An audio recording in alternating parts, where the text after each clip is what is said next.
할렐루야. 예, 오늘 참 좋은 날입니다.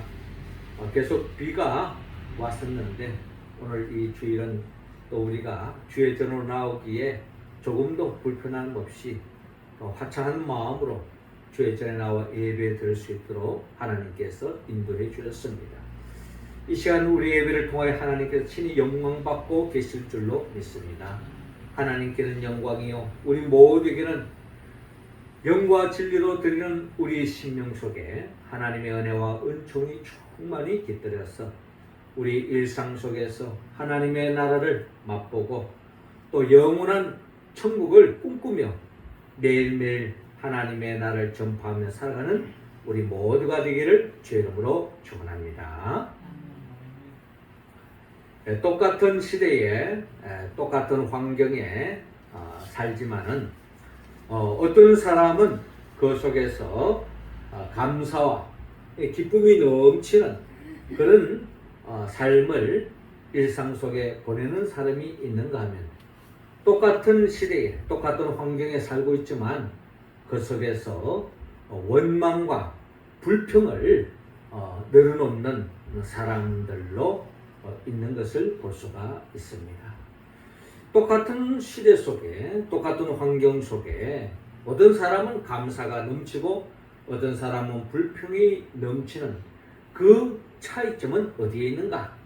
우리는 하나님의 말씀, 성경을 통해서 하나님이 말씀하시기를 그 차이점은 바로 그 사람이 믿음의 사람이냐 믿음이 없는 사람이냐의 차이점으로 나눈다고 하나님은 성경을 통하여 우리에게 말씀하고 있습니다. 우리가 잘 아는 것처럼 로마서 말씀을 우리가 로마서 1장 17절의 말씀에 보면 오직 의인은 믿음으로 말미암아 살리라 라고 말씀하고 있습니다. 오직 의인은 즉 하나님의 사람은 무엇으로 산다? 즉 믿음으로 산다. 믿음으로 사는 사람은 어떤 환경에 치우치지 않습니다. 환경에 굴하지 않습니다. 환경에 의해서 원망하거나 불평하지 않습니다. 믿음의 사람은 어느 삶의 자리에 놓여 있든지 하나님의 뜻을 받들어 항상 기뻐 쉬지 말기도 하고 범사에 감사하는 삶으로 하나님께 영광 돌리고 더 없는 하나님의 나라를 충만히 누리는 것을 우리는 성경을 통하여 믿음의 선배를 통하여서 우리는 잘 알 수가 있습니다. 하나님께서는 특별히 오늘 성경 본문의 말씀을 통하여 특별히 어려움에 처해 있었지만 믿음으로 그 어려움을 극복하고 또한 하나님으로부터 주님으로부터 온전한 구원, 육신의 병만 낫는 것이 아니라 영적으로도 하나님께 온전히 구원받아 하나님의 나라를 충만히 살아가는 그와 같은 믿음의 본을 보여주는 사람이 오늘 성경의 본문에 나타나고 있는데 우리도 어떻게 하면 온전한 하나님이 기뻐하는 믿음의 사람이 되어서 진정코 어떤 상황 속에도 항상 기뻐하고 쉬지 말기도 하고 범사에 감사할 뿐만 아니라 하나님의 나라를 충만히 누리는 그런 삶으로 나아갈 수 있을까요? 하나님은 오늘 성경 본문 13절을 통하여 믿음으로 기도하라고 말씀하고 있습니다. 자, 13절 말씀 우리 같이 한번 읽어봅시다. 시작. 소리를 높여 이르되 예수 선생님이여 우리를 불쌍히 여기소서 하거늘. 자, 오늘 성경 본문 누가복음 17장 11절부터 시작되고 있는데요. 11절 보니까 예수께서 예루살렘으로 가실 때에 사마리아와 갈릴리 사이로 지나가시다가 라고 말씀하고 있습니다. 사마리아와 갈릴리 사이로 주님께서 지나가고 있습니다. 예루살렘을 향하여 지나가고 있는데 한 마을에 들어가시니 나병 환자 10명이 예수를 만나 멀리 서서라고 기록되어 있습니다. 마침 이제 예수님이 지나가실 때에 우리가 복음서를 보면 예수님이 가실 때에는 그저 혼자서 이렇게 걸어가는 모습보다는 주님이 가는 곳에 표적과 이적이 일어나고 또 병든 자를 낫게 하고 이런 하나님의 나라를 열리는 그런 기적을 체험하는 많은 사람들이 주님을 따르고 또 주님의 제자가 되겠다고 따르는 무리들이 많이 있기 때문에 아마 예수님이 지나가는 그 길에는 많은 사람들이 주목할 수밖에 없었을 것입니다. 그때에 한 마을로 들어가는데 나병 환자 10명이 예수를 만나 멀리 서서라는 것처럼 멀리서 예수님이 지나가는 광경을 보게 된 것입니다.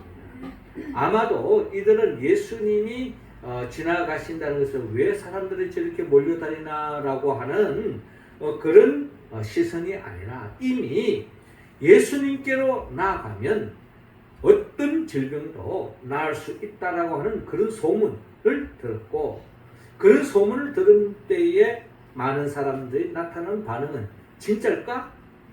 거짓말 아니야? 뭐 이럴 수도 있지만 아마도 이 10명의 이 나병 환자들은 그들이 이 나병으로 인하여서 가족들과 이 마을에서 떨어져서 너무나도 힘든 삶을 살고 있기 때문에 꼭 누가 믿으라고 말을 하지 않아도 믿고 싶은 마음으로 아마 꽉 차 있었을 거예요. 예. 거짓말을 해도 이 돌을 먹으면 낫는다 해도 아마 믿고 믿음으로 가지고 아마 그 돌을 삼키려고 하는 아마 그런 심정이었을 거예요. 그런데 소문에 의하면은 예수님께로 가면은 어떤 질병도 나을 수 있다는 아마 그런 소문들이 아마 이 10명의 나병 환자들의 귀에 쏙 들어왔을 것이고 아마 마음으로 주님을 믿고 의지하는 마음으로 꽉 차 있었을 것입니다. 그런 마음으로 오늘 본문 13절에 보니까 소리를 높여 이르되 예수 선생님이여 우리를 불쌍히 여기소서 라고 오늘 본문에 기록되어 있습니다. 한마디로 말해서 그러한 어떠한 질병도 나을 수 있다고 하는 그런 소문을 듣고 또 마음으로 믿고 거기에서 머무는 것이 아니라 주님이 지나가실 때에 소리를 높여서 주님을 부르면서 그들이 선생님이여 우리를 불쌍히 여기소서. 한마디로 우리가 지금 나병으로 인하여 너무나도 힘들고 있사오니 너무나도 고통 속에 있사오니 우리의 병을 낫게 해주십시오 하는 간절한 간구, 갈망, 기도를 주님께 아뢰고 있는 모습을 오늘 본문을 통하여 헤아려 볼 수가 있습니다. 그렇습니다. 나병 환자들이 그들의 병으로부터 나음을 잊기 위해서 주님을 믿고 주님께 낫게 해달라고 간절히 소리지르는, 부르짖는, 간구하는, 기도하는 이 모습이 결국 우리 또한 본받아야 할 것입니다. 나병 환자에게서는 나병 그 자체가 그들의 삶에 엄청난 삶의 고통이요 문제였을 것입니다. 이 나병 환자에게만 고통과 문제만 있는 것이 아니라 나병이 걸리지 않은 우리들도 우리의 삶 속에 우리 각자 나름대로 다 나름대로의 문제가 있고 아픔이 있고 고민이 있고 고통이 있습니다. 남들에게 말할 수 없는 나만의 고통이 누구에게나 있다는 것입니다. 이러한 고통에 있을 때에 우리는 거기에 우리를 원망하거나 좌절하지 말고 오늘 이 나병 환자들처럼 소리 높여서 주님께 간구하는 것처럼 우리 또한 모든 문제를 해결해 주시는 말씀으로 천지만물을 창조하신 우리 주님을 향하여 부르짖고 간구할 때에 주님은 우리의 기도를 들어주실 줄로 믿습니다. 너는 내게 부르짖으라 내가 내게 응답하겠고 내가 알지 못하는 크고 비밀한 일을 내게 보이리라 라고 주님께서 약속하지 않았습니까? 그 말씀을 믿고 의지하여 우리의 문제를 주님 앞에 고스란히 아뢰고 기도하는 우리의 모습이 되기를 원합니다. 믿음이 있다면, 우리가 주님을 믿는다면 당연히 기도할 수밖에 없는 것입니다. 이러한 믿음이 없는 사람은 자연스레 원망과 불평만을 늘어놓을 수밖에 없습니다. 그리고 그 모든 고통 속에서 남 탓하면서, 조상 탓하면서, 부모 탓하면서, 친구 탓하면서, 원수 탓하면서 원망과 불평의 연속에서 살아가면서 진정한 하나님의 나라를 맛볼 수 없다는 것입니다. 그러므로 우리는 문제 부딪힐 때마다 그 문제가 우리의 삶을 어렵고 힘들게 하는 것이 아니라 또 그 문제를 원망과 불평을 끌어내는 소재가 아니라 문제와 고통이 임할 때에 반드시 그 문제를 안고 주님께 나아가 기도하고 간구할 때에 주님께서는 우리 기도를 반드시 응답해 주실 줄로 믿습니다. 오늘 이 나병 환자가 왜 나병에 걸렸을까? 죄로 인하여서 그가 이런 병에 걸렸을까라는 생각을 또 가질 수도 있을 것입니다. 또 아니면 하나님의 특별한 섭리와 계획 속에 이들이 원치 않는 이 병에 걸려서 지금 형제들과 가족들과 마을에서 떠나서 지금 어려운 삶을 살 수도 있는 것입니다. 우리의 삶에도 마찬가지입니다. 믿음의 길을 걸어가는 여정 속에서 원치 않는 그런 사고, 원치 않는 아픔, 원치 않는 병, 원치 않는 어려움을 겪을 수도 있는 것입니다. 하나님은 그런 속에서 믿음의 사람에게 왜 이런 아픔, 이런 사고, 이런 어려움을 우리에게 주었을까? 하나님은 특별한 섭리와 계획과 뜻이 있는 줄로 믿습니다. 우리가 잘 아는 것처럼 토인비의 역사의 연구의 이 책을 들여다보면 그게 이런 재미난 이야기가 있습니다.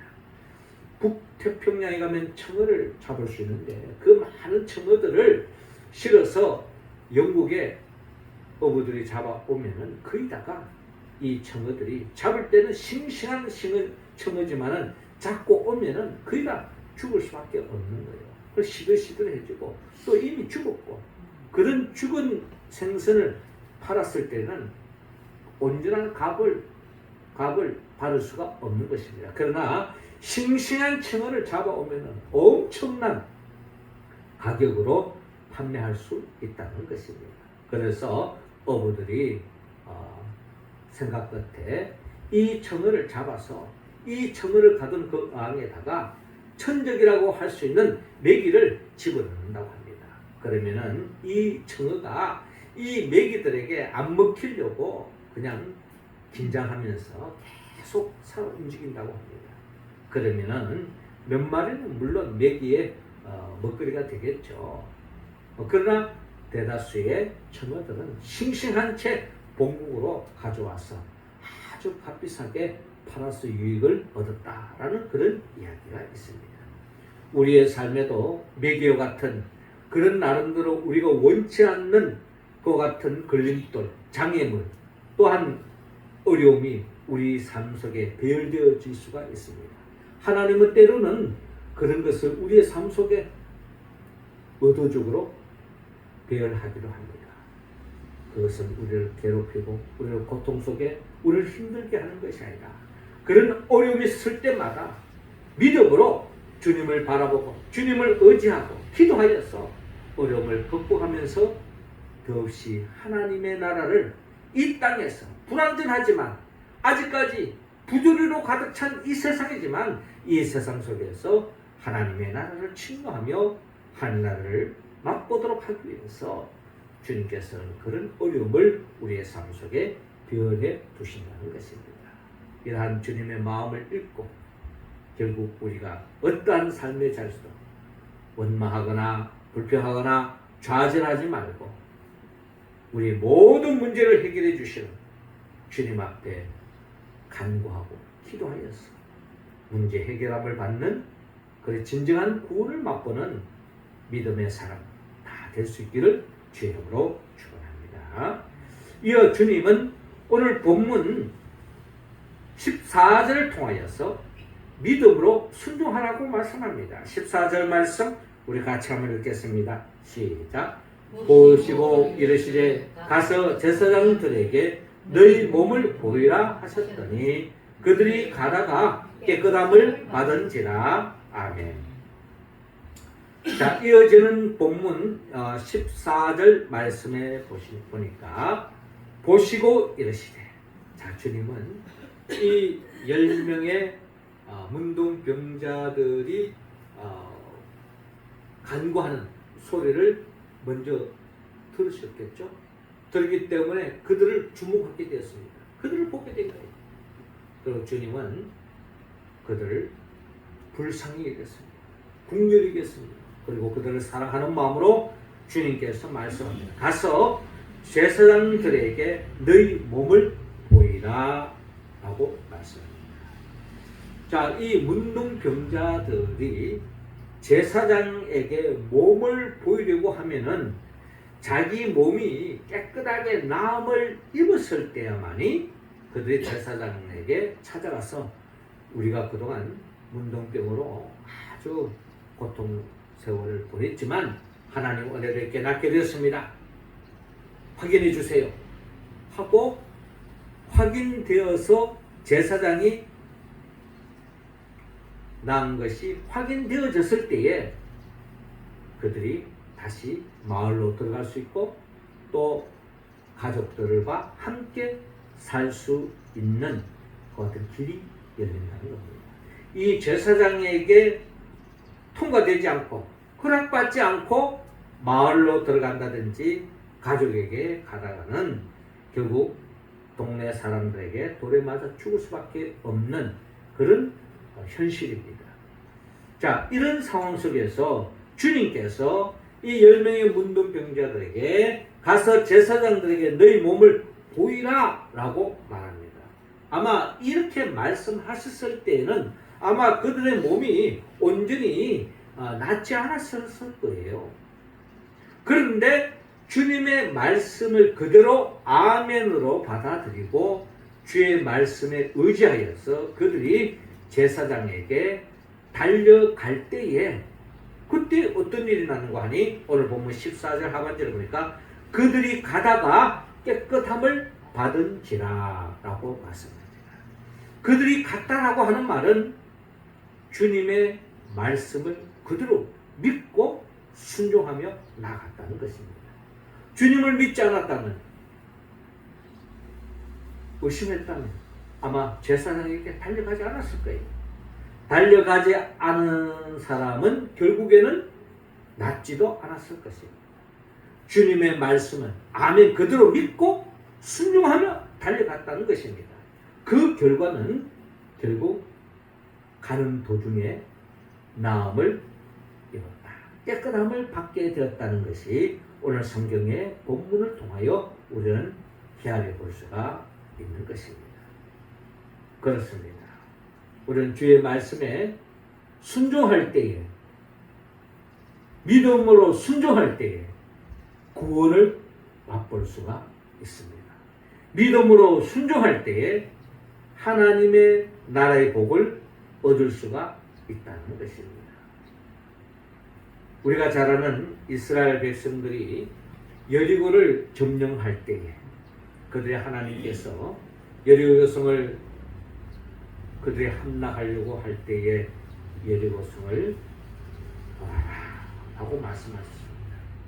마지막에는 7바퀴를 돌고 또 나팔을 불고 그렇게 했을 때에 여리고 성이 무너지면서 철옹성 같은 그 여리고 성을 그들이 차지하는 광경을 바라볼 때에 믿음으로 나아갔을 때, 믿음으로 순종했을 때에 그들은 자기 힘으로 정복할 수 없었던 그 여리고 성을 그들은 하나님의 도우심으로 정복하고 차지하는 역사가 일어났던 것입니다. 우리가 잘 아는 나아만 장군도 문둥병에 걸렸잖아요. 그가 소문에 의해서 이스라엘 땅에 가서 이사야 선지자를 통하여 나음을 입기 위해서 찾아갔을 때에 요단강에 가서 몸을 씻으라고 말씀하셨습니다. 그때에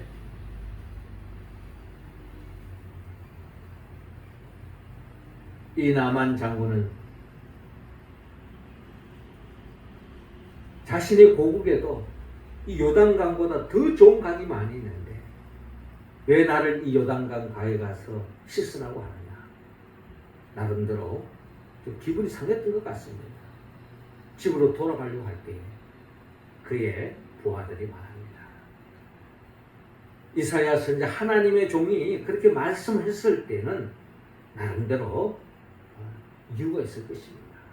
뭐 다른 것도 아니고 뭐 그냥 순종하는 게 어떻겠습니까? 뭐 이런 권유가 있었겠죠? 아닌 게 아니라 나만 장군은 이사야 선지자의 말씀에 그대로 순종하고 요단강에 몸을 담궜을 때 그의 살갗이 어린아이 같은 피부로 깨끗함을 낳았다는 이야기가 있습니다. 그렇습니다. 우리의 삶 속에도 우리가 주님의 말씀이 황당하게 다가올 때도 있습니다.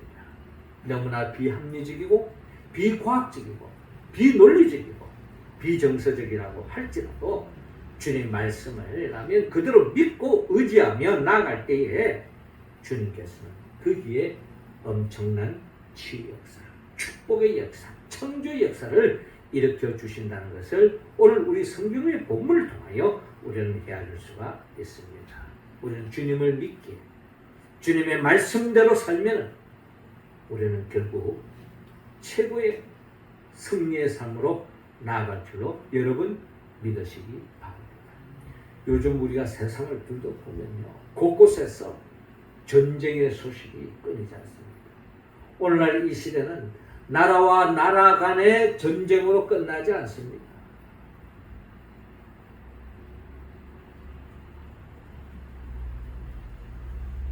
한 나라 안에서 사람들 간에 계층 간에 서로서로가 헐뜯고 서로서로가 비난하고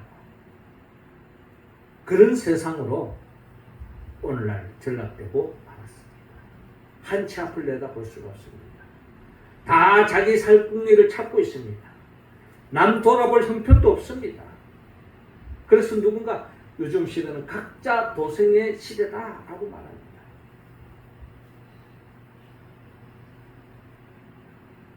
내 살 길도 바쁜데 남 챙겨줄 여력도 없다는 것입니다. 그 정도로 상황이 어렵습니다. 우리가 생각하는 영국, 프랑스도 다 지금 엄청난 내란의 소용돌이에 빠져 있습니다. 겉으로 보기에는 멀쩡한 것지만 전 세계 경제가 다 파탄의 위기에 놓여져 있습니다. 이러한 시국 속에서, 이러한 현실 속에서 한치 앞을 내다볼 수 없는 것이 우리의 현실입니다. 이 나라가 지금 어디로 가고 있는지도 우리는 한순간도 마음 놓을 수 없는 현실 속에 우리는 살아가고 있습니다. 특별히 요즘 AI 시대가 도래되어지면서 또 AGI 시대가 도래되어지면서 앞으로 5년만 되어지면 이 AI, AGI가 사람의 지능을 뛰어넘는다 그래요. 그렇게 되어지면 결국에는 이 AI에 의해서 사람이 지배를 받는 시대가 곧 도래될 것이다. 많은 미래학자들은, 많은 과학자들은 5년 내로 판가름 날 것이다 라고 이야기합니다. 이런 속에서 우리는 어떤 삶을 살아야 할 것인지, 오늘에 가지고 있는 직업의 90%가 다 사라진다고 이야기합니다. 어떤 삶을 살아야 할 것인지 불안하기 짝이 없습니다. 이런 상황 속에서 우리는 놓여져 있다 할지라도 우리는 성경의 말씀처럼 오직 의인은 믿음으로 말미암아 산다. 하나님을 믿고 하나님의 말씀에 순종하고 믿음의 길을 뚜벅뚜벅 걸어가면 결국 하나님께서 우리에게 살 길을 열어주시고 어떤 환난과 위기 속에서 결국 하나님의 도우심으로 최후의 승리의 자리에 이르러 결국에는 온전한 구원을 맛볼 줄로 믿습니다. 이런 이야기가 요한계시록에 그대로 나타나고 있잖아요. 앞으로 장차 일어날 일들이 오늘날 우리 현실을 바라볼 때에 마치 아마겟돈 전쟁과 같은 성경의 이야기가 오늘날 이 시대 속에 그대로 전개되어지고 있다는 겁니다. 그 속에서 적그리스도가 나타나서 엄청난 박해가 있을 것이라는 오늘날 이 시대가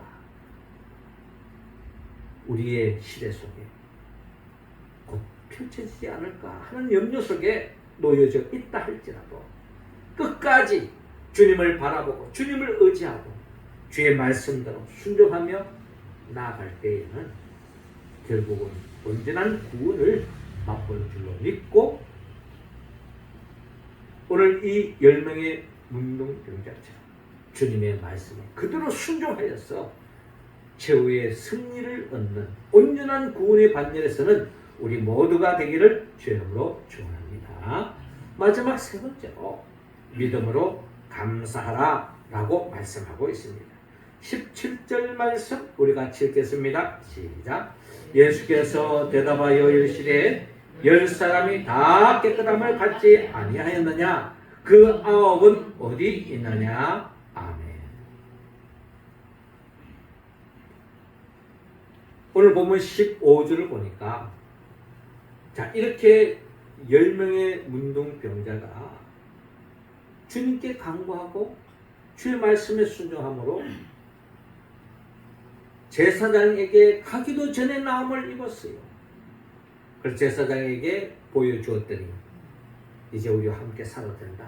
허락을 받았겠죠.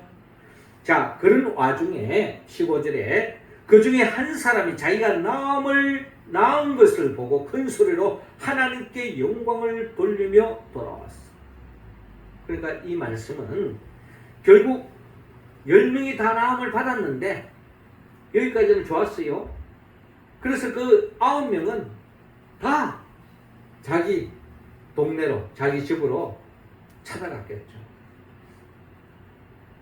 아마 우리들도 아마 그런 나음을 입었으면 그 간격 속에 그동안 보고 싶었던 가족들 빨리 찾아가서 만나고 싶은 마음이 아마 우리 마음속에 자리 잡았을 거예요.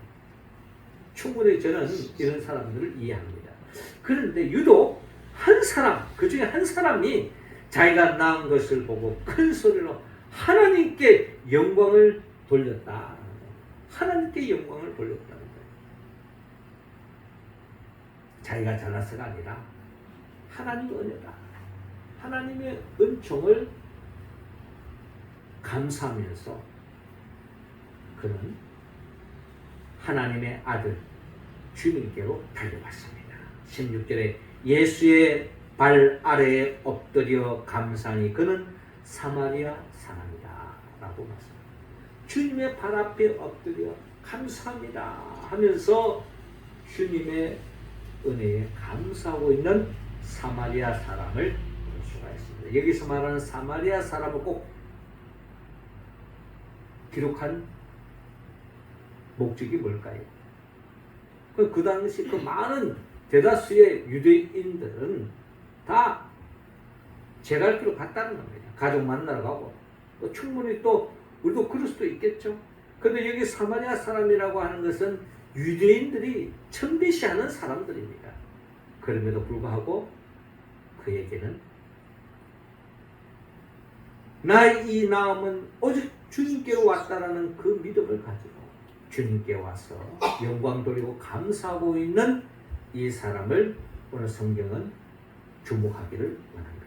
이어서 17절에 예수께서 대답하여 이르시되 10사람이 다 깨끗함을 받지 아니하였느냐? 그 9은 어디 있느냐? 이 이방인 외에는 하나님께 영광을 돌리러 돌아온 자가 없느냐 하시고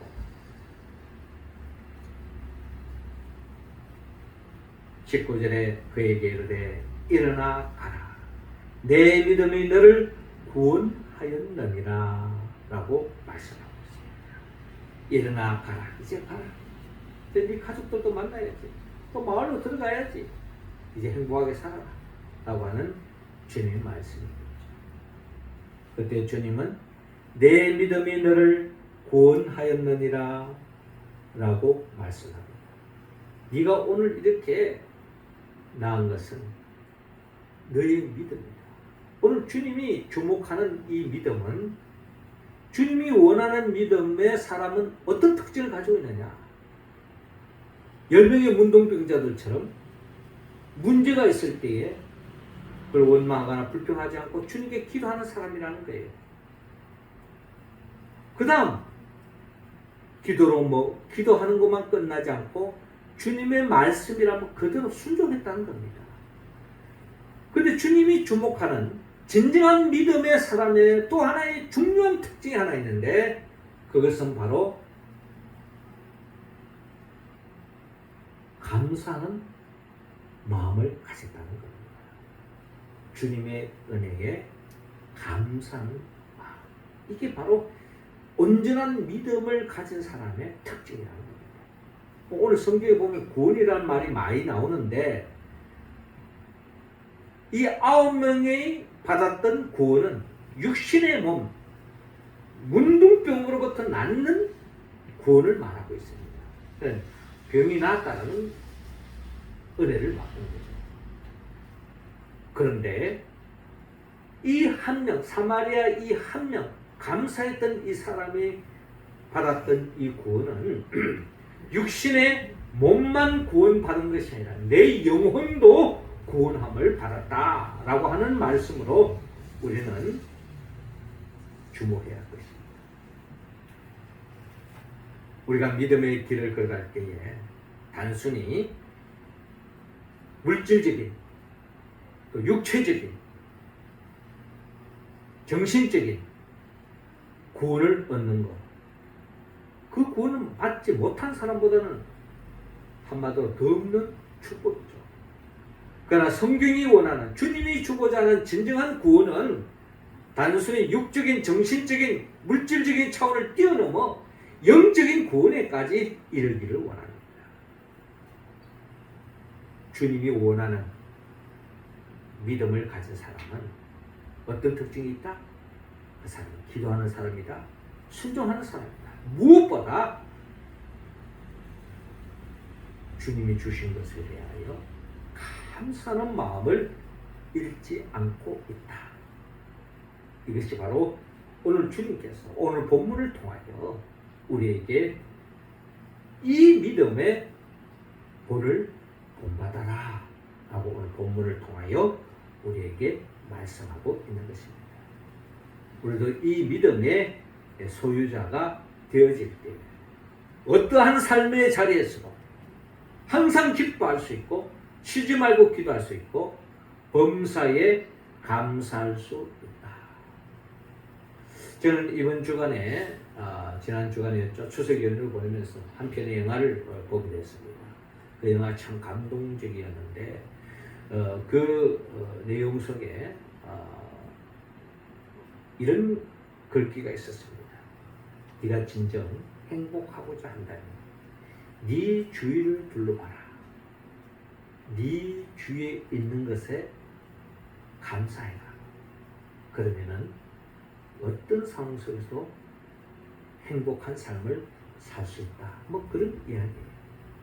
그러니까 멀리 찾지 말고, 없는 거 자꾸 찾지 말고, 남과 비교하지 말고 내 주변에, 내 가까이에 있는 것에 감사하는 거예요. 내 가까이에 남편이 있다면, 내 가까이에 아내가 있다면, 내 가까이에 가족이 있다면, 내 가까이에 친구가 있다면, 내 가까이에 성도가 있다면, 믿음의 동지가 있다면, 내 가까이에 한 움큼의 작은 빵 하나라도 있다면 그것에 감사하라는 겁니다. 감사할 때에 우리는 진정한 행복으로, 축복으로 나아갈 수 있다. 스펄전 목사님은 이런 말씀하셨죠. 불행할 때 감사하면 불행이 끝나고, 형통할 때에 감사하면 형통이 연장된다 라는 말씀을 하고 있습니다. 그렇습니다. 우리가 어떠한 형편에 처해 있든지 내 주변에 내 가까이 있는 것에 감사한다면 하나님은 진정한 믿음의 사람이다. 그런 사람이 범사에 감사하는 사람. 사도 바울이 한 이야기입니다. 항상 기뻐할 수 있습니까? 쉬지 말고 기도할 수 있습니까? 범사에 감사할 수 있습니까? 그러나 믿음의 사람은 그렇게 한다는 거예요. 하나님은 그런 믿음의 사람들이 우리 모두가 다 되기를 바랍니다. 사랑하는 성도 여러분, 믿음으로 기도합시다. 믿음으로 순종합시다. 믿음으로 감사합시다. 이 결실의 계절, 이 가을에 우리가 더없이 주님 안에서 풍성한 열매를 맺을 것인데 믿음으로 기도하고 믿음으로 순종하고 믿음으로 감사하는 사람에게는 더없는 하늘의 복의 열매를 맺는 이 가을이 될 줄로 믿습니다. 어떻게 하면 이 말씀에 우리가 온전히 응답할 수 있을까요? 성령의 도움이 없이는 우리는 기도할 수 없습니다. 순종할 수 없습니다.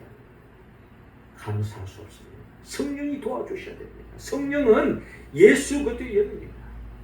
우리를 위하여 천지 만물을 창조하시고 우리를 위하여 친히 인간의 몸으로 오셔서 우리의 죄를 대신 짊어져 십자가에 못 박혀 죽으시고 부활하시고 성천하시고 그리고 지금도 하나님 보호자 우편에서 우리에게 보혜사 성령을 보내주셔서 그 영의 도움으로 주의 말씀에 응답하는 우리들을 하나님의 나라를 맛보게 하시고 영원한 천국으로 인도하기 위하여 장차 재림하여 오실 예수 그리스도의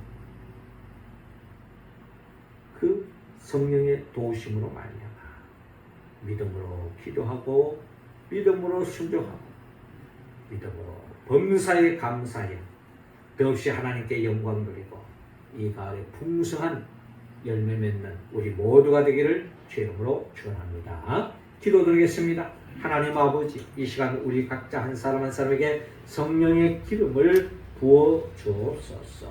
성령 충만함으로 말미암아 우리가 문제에 부딪혔을 때 원망하고 불평할 것이 아니라 주님께 기도하게 하여 주옵소서. 혼탁한 한치 앞을 내다볼 수 없는 이 시대 속에 살고 있지만 우리가 하나님의 말씀 붙잡고 굳굳하게 믿음의 길 순종하며 나아가게 하여 주옵시고 또한 주어진 것에 감사함으로 말미암아 더없이 하나님께 영광 돌리고 온전한 곳 하나님의 나를 충만히 누리며 영원한 영생을 기업으로 받는 우리 모두가 되게 하여 주옵소서. 예수님의 이름으로 기도하옵나이다. 아멘.